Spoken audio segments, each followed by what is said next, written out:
Nik uste nire gazte garaitan markatu ninduen talde handi bat izan zela White Snake. Asko gustatu zitzaidan diska bat izan zen Gotharden beraien lehenengo diskua. 1982an uste kaleratu zutena, horrek markatu ninduen ondo. Dakat kantu bat pixkat nire rollotikan kanpo ibili izana eta orain asko barneratu dudana eta izan da The Whistler, The White Buffalo abestia.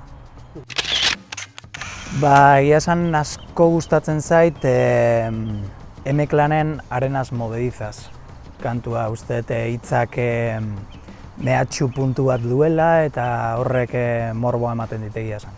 Hasiera batez ere, esaten duna Arenas Movedizas, cuchillos del revés, alambradas con espinas, serpientes de cascabel.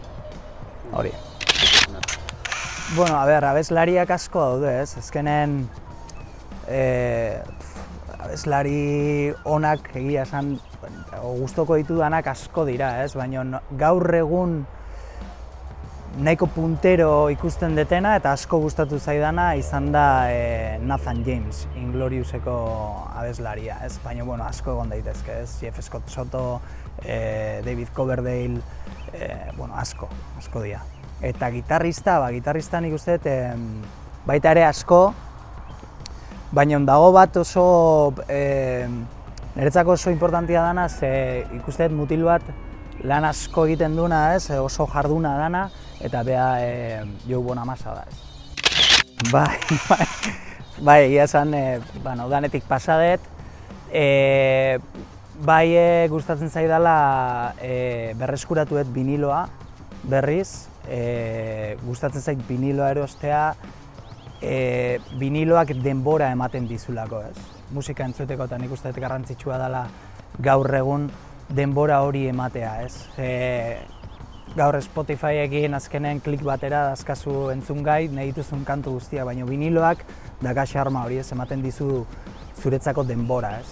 Eta hori garrantzitsua da niretzat. Behin egon ginen Donostin, Antzoki Zarrian jotzen. Eta oso motza izan zen, ekitaldi motza izan zen, ze artista asko ginen, baina bai gustatuko litzaidakela bueltatzea eta kontzertu oso bat ematia Antzoki Zarrian. Batzuk badaude, gustora juten naizen aretoak eta Donostin egia esan badago baten bat oso ondo montatuta, baina pixkat Naparro aldera joango naiz eta zentral esango dizut. Hor ikusi ditugun kontzertu desente eta oso gustora gainera. Badakat buruan niretzako berezi izan zen, nire nahiakin junitzalako, oso gaztiak ginen. Gogoratzen naiz nire gurasuek oporreta juntzian, Kanarietara, eta guk genituen erositaia Metallicarako sarrerak.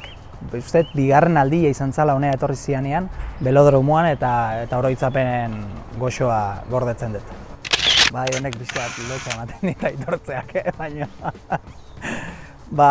izan zen, gaztetan jute ginen Fiterora, Naparrora, oporretara, eta, nire eltsetxu banakan eta nire dirua, ez, eta, jetxin nintzen herriko taberna batetara, eta horre hoten zian kasetak eta hor Los Inhumanos erosi nun. Diskoa ez nakin ez zeintzian, ez nun sekula entzun, kaseta txikitu inun, entzun da, hoxe izan zen lehengo dizu, Lynyrd Skynyrdren Give Me Back My Bullets.